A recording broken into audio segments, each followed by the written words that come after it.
Welcome to College of Idaho Insights. We're here today with Professors Rob Daly, Jasper LaKelsey, and Carrie Hunter from the Department of Political Economy. And today we're going to be talking about the State of the Union address. Jasper, give us a little bit of your overall impression of the President's State of the Union last night. The address, yeah, it was long. I found we were mentioning this. It was like Clinton. It sounded like a Clinton type of speech to me. Long, short on details, a lot on rhetoric, and more on the emotion and stuff, and not a real prescription of a whole lot of different policy issues there, though. But I mean, he talked about the things that he can do within the executive branch. Because he was criticizing the Congress. You haven't done squat. Right. So, and to me, I thought that was somewhat different than most State of the Union. I mean, I thought he clearly was taking Congress to task, scolding them. I mean, Boehner looked like he had hemorrhoids. I mean, he was sitting there in pain the whole time, which I think somebody ought to give Boehner some coaching lessons. You know, when you're sitting there and the president's saying things that everybody's going to think are positive and you're looking negative. I mean, what it got me was, did you see Cantor? Cantor was the one I liked. But he was bad. He looked like a statue. Yeah. He was like afraid he couldn't move. Well, it's the same way when Bush was in power. The Right. Democrats were the same way, stonewalling, just sitting there. Well, that's the whole theater of it. That's why I want to know what you study this stuff more than I do. What does this matter to politics in America? See, I think for the last, I'd say, 30 years, ever since Reagan was president, the Republicans have consistently beat the Democrats at the way they frame the question, the rhetoric war, I guess is the way to put it. And to me, that's Obama's strength. And I saw him yesterday consciously framing questions in such a way as to really make it hard for the Republicans to easily do their typical rhetoric stuff. And so, and the guy that responded afterwards, he seemed out of touch compared to Obama. Obama got himself off on a great campaign start. I mean, he looks presidential. You get well, yeah. You look at the other. Wait, that's good. Here you got Romney and Gingrich are fighting about. Oh, they should allow applause during the debate. Right. You cheat on your wife. You cheat on your taxes, and he comes out. Let's talk about big stuff. But does it really move anybody's opinion? I think it will. It doesn't move people's opinion. Does the base of either side change because of what happened last night? Somebody is going to win an election in November. Right. That's a bold prediction there. I'm glad. I don't think you should go out. This speech in particular is going to influence the outcome of what happens in November. Yeah, because I see Obama as having sort of set out his agenda, and we saw what he's going to campaign on. And I mean, he's been relatively silent, and here he is coming out, and this is what it's going to be about. And now, the speech alone isn't going to do it, but the speech is setting the tone. Setting the agenda, and that's what he wants. That's the key thing is who sets the agenda, who decides what we're going to talk about. Well, yeah, the agenda of what we're going to disagree about, not the agenda of actually what's going to happen. No, not at all. That's what the rhetoric's going to be about. And that's what's important. That's what's going to decide elections, what you talk about. But that's what it is. He's running. You're viewing the speech as, is this going to cause new policy? Odds are, no, it won't. Will this help determine his victory in November? Yes. Okay, so the whole purpose of the speech is for election outcome. It has nothing to do with policy, nothing to do with actual problems that people, in real life care about. Did you get your degree in like physics or something? Does Congress pass policy? Do they pass laws? Occasionally. Yes. But not because of this speech. They do. Yeah. Oh, so you're saying not because of the speech. So I think what actually happens in Congress actually matters to the election.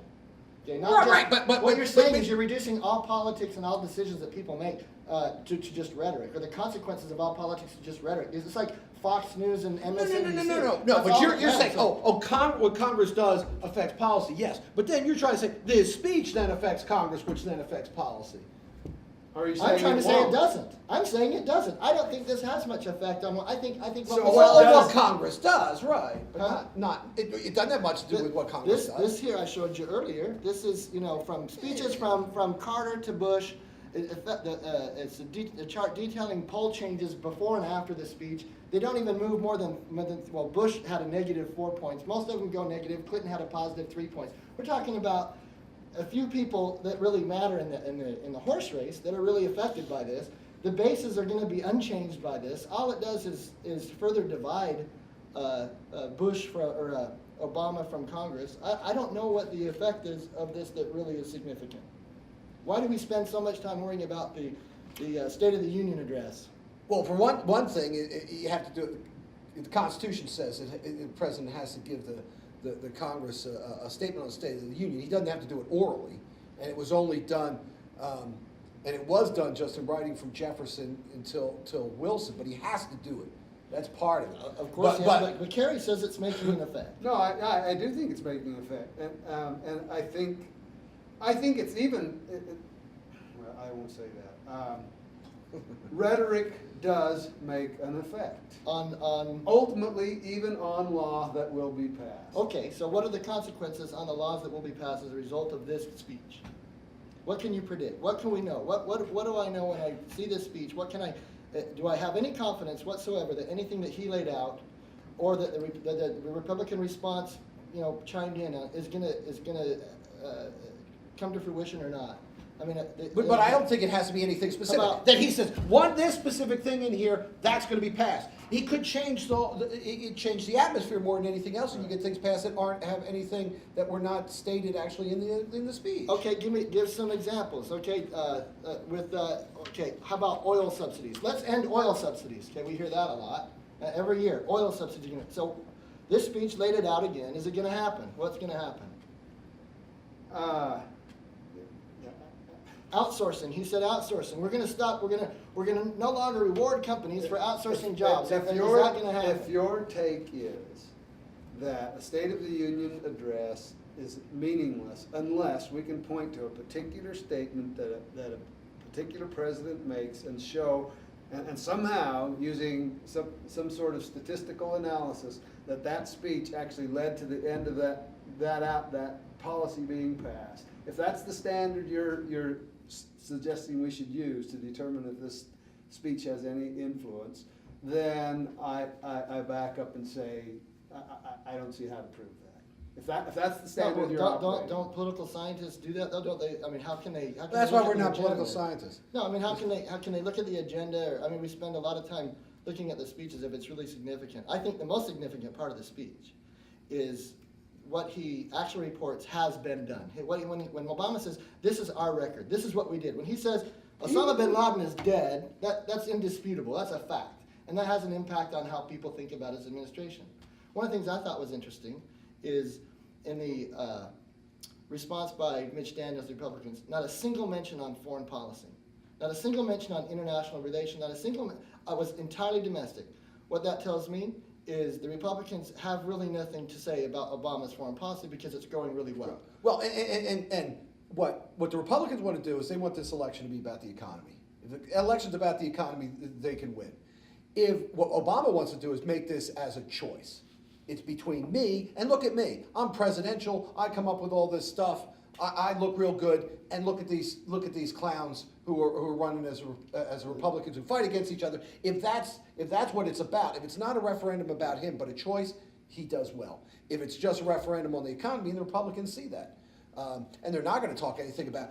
Crike, what are the Republicans talking about with foreign policy? Said we're going to bomb Iran. That's the one issue they have. That's it. And even they can't attack Obama really anywhere else. The Pentagon's against that. The Pentagon says just in the New York Times, Pentagon says if you want to get Iran to have a nuclear weapon, best thing you can do is to attack them. That will guarantee it will happen. the Obama speech laid out just how much more consensus there is now internationally, boxing Iran in than ever before. That's an outcome. I think that's what the focus of the speech should be on is what did he report? What did he report accurately? Well, I think is there a track record of success? his big thing, you want to look in there, the big comeback line, you remember Reagan from 83 was Morning in America, right? We're back. You look at what he says there right at the end with that. Same thing. America is back. That's his bumper sticker. That's what he's going to say. We are the biggest, most influential nation in the world. People are still wanting to work with us. The whole, and that's something that again, to me, he switched the whole rhetoric game. He has risen to a point where Republicans cannot easily put him in some little box the way they've been able to do Democrats over and over and over again. Obama's flipped it, and Obama proved last time But when you're he ran for assuming that election. people are listening to the rhetoric with the open mind. They don't. They come in. They're all there. Many people. I think you are laboring under the assumption that people watch those in the same way that you watch those. You are a guy with a PhD looking at it in a very much different way than your Joe citizen. There are undecided voters How out many- there that are going to be influenced by the rhetoric. Do we know how many undecided voters actually spend time watching this? We- To me, we- I bet it's hard. That's the base of the Republicans, the base of the Democrats. The people What's that your watch them. what's your argument? My argument is that I don't see how these speeches have You much don't of think an impact you don't think on. television ads have any impact? You think people somehow go out and choose who they're going to vote for based on what?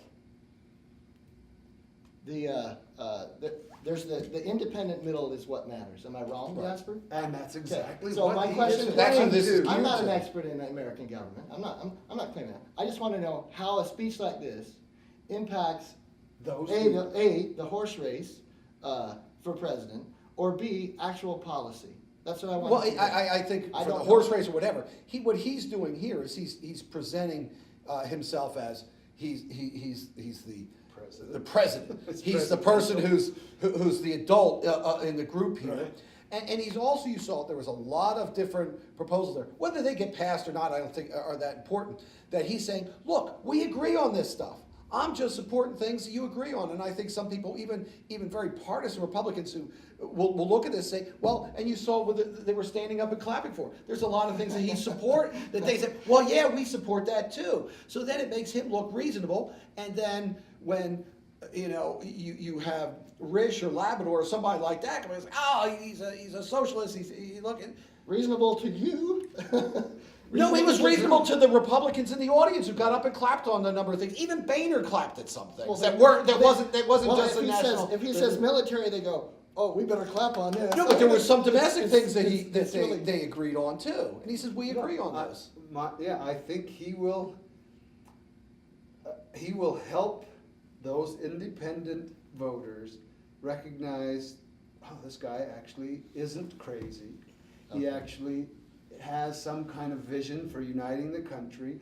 The Republicans have intentionally tried to be a do-nothing Congress in order to make sure he would not get reelected. He, in a sense, scolded them for that. And will that change if he's reelected by independents? I am guessing that, yes, he is entering the campaign. That's what this entering was. the campaign from a high level, and it's going to have an impact on those voters who still aren't quite sure by again winning the rhetoric game and making the Republicans look kind of silly. I think, and presidents have been doing basically this same thing ever since they've been campaigning, since like you really consider campaigning 1840, where incumbent does a Rose Garden strategy. You run as the president. You have all the trappings of the president, and you let your opponents seem like small people dealing with small ideas. And he's trying to show he has big ideas. And I think what a lot of this was, I think I agree with Kurt to some extent, he's trying to I don't know, change people's mind, but change the perception of who he is. Is this really, am I this evil, devilish, socialist guy? And most people look at and that's where the foreign policy comes in. I mean, that's what gives him the street cred, the respectability. no one could say you're weak. I mean, which has been the argument against Democrats since Jimmy Carter. Right. You're weak on military. You're weak on foreign He policy. starts with taking out Osama, he ends with taking out Osama, and he talks about unity, working together, we got that. No, it's a great And speech. he picks up on the low approval rating of Congress, and he's basically saying, if you don't do this, I'm still going to accomplish certain things. I'm gonna make progress in energy, government efficiency, and I'll continue to do, to make progress, and I could sure make a lot more if you clowns would stop fighting and come together.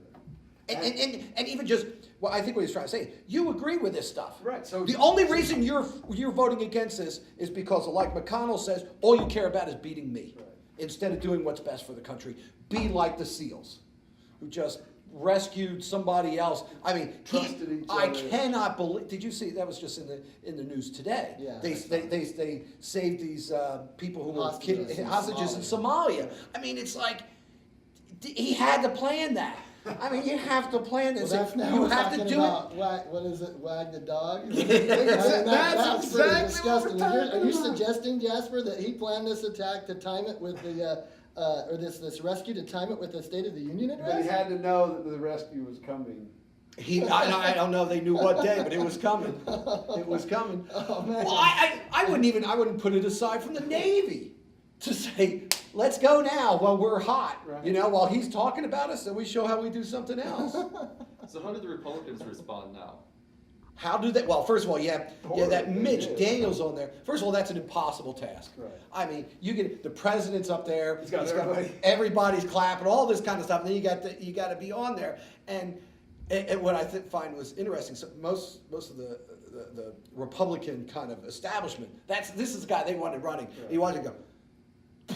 Really? I know. Really? No. And I thought his speech was geared much more to Republicans. No, it's just to reassure the base. Hey, don't worry. That had Don't no worry, we effect. really hate him. Yeah. No, I went and looked at the State of the Union responses from Democrats, just a few of them, when Bush was in power. And most of them are about Bush's horrible foreign policy, Iraq, Afghanistan. They're all horrible too. Who wants Yeah. it? The worst though was that Jindal Jindal, from yeah. Louisiana. That was absolutely the worst. He was a big guy on the national scene until Oh, then. yeah, Now he's yeah. nothing. Yeah, he But was- no, what are the and Romney's going to say something today. He says, look. You know, he's going to totally ignore the speech and say, "Look, he's a socialist. Look, there's more unemployment." Well, it's what we saw in the newspaper today from the Republican congressional delegation. It was the same thing. It was more big government, more unpaid programs. You know, that was what was suggested. No, Romney spoke last night on MSNBC. I saw him talking again, saying, well, I agree with all of Obama's rhetoric. It's just what he does in practice that's the problem. Well, and that's why I heard his argument too. One of them said that this would have been a great speech if this was his first year in office. But he has a history and stuff, so we know that he's just trying to change who he is. And of course he wants to do that. He wants to start off from scratch to some extent and say. But notice Obama referred to the fact that now you can still you can get the same price for health for insurance whether you're a woman or a man. I mean, he emphasized the positive. He pretty points. much downplayed the whole Well, Obamacare. but what he But did though, what he did so though, of the positive what points. he We're not going back to. we're not going back to that because then Right. he said, We're not if you going want to back. basically what he was saying is, if you want to repeal this, Right. okay, the pre-existing conditions back. What I found very interesting was very subtle. When he did at the end, he says, how the military gets together. It doesn't matter your color, your religion, whether you're straight or gay. And again, that's revolutionary. And I haven't heard anybody say, I think we should go back with that. That we should go back, either put back, don't ask, don't tell, or anything with me. It's done. It's absolutely a done deal, and I don't think there's anybody who can do anything about it. Right, and his way of referring to it cements that it is done. And He again, puts it in with everything else. It's like I race, would it's like argue- religion, it's like gender. I would argue if Obama is really playing politics primarily with the speech, that it would be better to just emphasize on past successes than lay out a whole bunch of promises. because. Well, I don't think he because came you up with gotta a be whole lot looking of forward. promises. And the person that paints the most promising picture tends to win the election. Now, Obama's, he's no dummy on politics. Well, and that's what, and again, Reagan's the best example. Exactly. If you look at what the economy was like in 1984, it still wasn't that great, but people felt good about it. They felt it was a morning in America, and again, they're putting up the flag at the McDonald's early in the morning and stuff. Everybody was happy. If he gets happy, I don't care what the unemployment rate is. If people are happy, that's it. I mean, it's not a. See, no president has been reelected with unemployment rate at this rate. That's the specific numbers don't matter as much as where's the trend and what do people feel like. No, your question, what's their response? In my mind, the Republicans are scrambling for any kind of a meaningful response. And the problem is Newt Gingrich, right, surging in Florida, as the headline I saw this morning. Newt Gingrich wins Florida, the Republicans they really have a mess, because the last thing the establishment people want is for Newt Gingrich because I remember when Ronald Reagan was running for president, my old professor, he was my professor at the time, American government, he was predicting that the Republican Party was about to dissolve. It was in so bad of shape after Richard Nixon. And Ronald Reagan was able to resurrect it and bring it back in.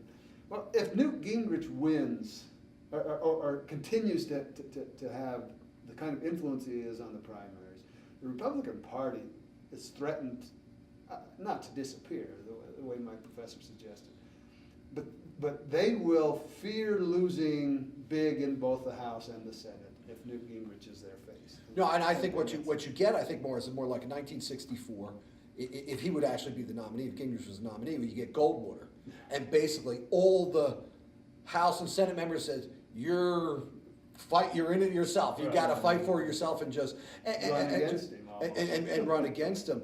But I still don't see putting together the delegates, which is how you get the nomination. He physically, I don't think he does it. But what it makes happens it hard for them to come back and respond to Obama because they're fighting amongst them. They're fighting amongst themselves, and it's no different than '84 when you have Gary Hart and Mondale and those guys fighting against each other. And I see a real connection between Democrats in the '80s and Republicans today. The Democrats in the '80s, in order to win the nomination, you had to run to the left. And that way you get Mondale and you get Dukakis, but then you can't come back to the center in order to win the general election. Republicans do the same thing. In order to win the primaries, and you're going to see it even more so if Gingrich wins again, Romney has to run completely to the right. Well, that's great to win the nomination, and then you lose because it's a different population, it's a different group. Well, the one thing that Bill Clinton did for the Republicans, I mean, they're a disparate group just as the Democrats. I mean, you got your social conservatives, Right. But Bill Clinton, by doing Monica Lewinsky, he was able to unite those. They were able to unite behind that, and they just haven't got anything on Obama that can rally them to join. And Obama's a family man. I mean. Well, they don't have anything other than They can't use the politics of personal destruction. No, you can't do that. well, and if you look at polls as far as personal ratings. He's very still high. high. He's very high. You know, and they don't like what he's done, and that's more of I think I always see is people get out of work. So if you lose your job, who are you going to blame? It's the government. It's the government's fault. It's not because I lost my job. When you get a job, why did you get a job? Me, right. So when the economy's going down and people are getting unemployed, it's Obama's fault. It can't be because I'm a terrible worker and I'm lazy and stuff like that. Yeah, I would say to Dustin's question, He had a question, I forget. It's not what they Republican respond. response. It's not how they respond. It's the fact that they don't have anybody to voice the response. Yeah. They don't have any unified voice. Imagine if they had already kind of wound up with the primaries and Romney was in power. I mean, then you have him do the Republican response, right? Yeah. And then all of a sudden the race has begun. And it would be totally different. But in this case, they had to choose somebody who's not even in it. Well, and I see that the Republican nomination is going to go. I mean, you look at it through all of by the time we're done with February, they only have chosen about 15% of their delegates. Even if a candidate had won, every single delegate was unopposed amongst the Republicans, they wouldn't have gotten a majority of the delegates till April. So there's so much more to go, and they're going to just slog it out. Yeah. Throw Ron Paul in there; he's throwing hand grenades in this stuff. And then you got sweater vest boy out there. He's going to be throwing things at him too. I know he's from Pennsylvania. He was horrible as a senator from Pennsylvania too. He comes in there as the outsider. That's a great thing with Santorum. He ran. I'm an outsider. I'm going to fight all this stuff. He's in there for one term. He's Mr. K Street, Mr. Lobbyist boy. But all the Republican candidates agree that he knows Iran better than the rest of them. Have you heard him say that? No, he knows Iran. How? That's what they say. That they say, this guy. I mean, I've heard Newt Gingrich praise Santorum on his Iran knowledge. I don't think he can spell Iran. Well, No, I used to not be all that confident. I mean, I was quite doubtful that you've argued forever, Jasper, that Obama would easily win this re-election, and I've doubted that. why you ever doubt me? Because I continue to see the economy as potentially even going becoming worse possibly by November. But after seeing Obama give his speech last night, I'm ready to agree with you. Yeah. Even if the economy is still in the doldrums, First of all, the economy's going to be better in November than it is now. Well, I don't know. This is what surprises me. I'm surprised that you think the speech would have such an impact. I mean, The speech itself doesn't, but it shows to me that Obama knows what he has to do to win the rhetoric green, which will cause him to win the election. I always thought Jasper was right. I thought he was See? right for a different reason. That's why he's Professor of the Year. No. He was a little late getting it. Because those silly polls, those national polls that they do about Obama's approval rating, a lot of those people voting negative on Obama are hard left people that feel like he's Right. they're not going to vote right. Right. That's what I hear from the environmentalists. Say, oh, he hasn't been very good for Exactly, environmentalists. right. Good, but then you should vote for Gingrich. Right. Oh my God. And they're in those polls too. They don't. Yeah. Those don't think those polls mean very much. And No polls. And then I also listened to Jasper on his analysis of which states. I mean, what did you say once, that he only has to win as many as Kerry Plus Ohio, yeah. or plus one more. It's- You know, John Kerry and Bush were almost exactly tied in 2004. Bush wins Ohio, he wins it. If you tell me Obama can't do as well as John Kerry against George Bush in the middle of the Iraq War, I can't see that. It's just say, well, he's in trouble in some battle. He's in trouble in North Carolina. My goodness, North Carolina. The last time the Democrats had won that was Jimmy Carter. So. If he doesn't win North Carolina, I don't see that. But I'll tell you, if Gingrich wins, it's going to be. He's going to. I don't see him win much more than the South, a few states in the middle, Idaho, Utah, and that's about it. I mean, but no, how does he? And what he talked about there? How does he not carry Michigan? No, This statement where he says, look, the Republican Romney wanted to basically close down the auto industry. Look at the auto industry today. I mean, it's pretty simple. No, because Romney wants the market to, hit bottom when you're a house owner or when you're in the auto industry, but not when you're on Wall Street. When you're Wall Street, they can't hit bottom because you're too big to fail. So we'll bail out Wall Street, but we're not going to bail out Detroit or homeowners. We're not gonna. No more bailouts, handouts, cop-outs. Oh God. Oh, well, Only thing worse than that was that joke. Oh, that was What was that joke? brutal about crying over spilled milk. Oh. You're the dairy guy. Even you could see that was horrible. The thing you notice in there though, when he mentions the different cities or something. Go there and ask about Cleveland, Pittsburgh, Milwaukee. It's like he's hitting every one of the swing states. He's not saying Topeka. Right. He's not saying Boise. He's not using any of them. I mean, you can say whatever you want about how effective he's been or his policy, but he's a smart guy. I mean, he's a politically savvy guy. Great. Well, thanks everybody for participating in the discussion today, and we will see you soon. Thank you.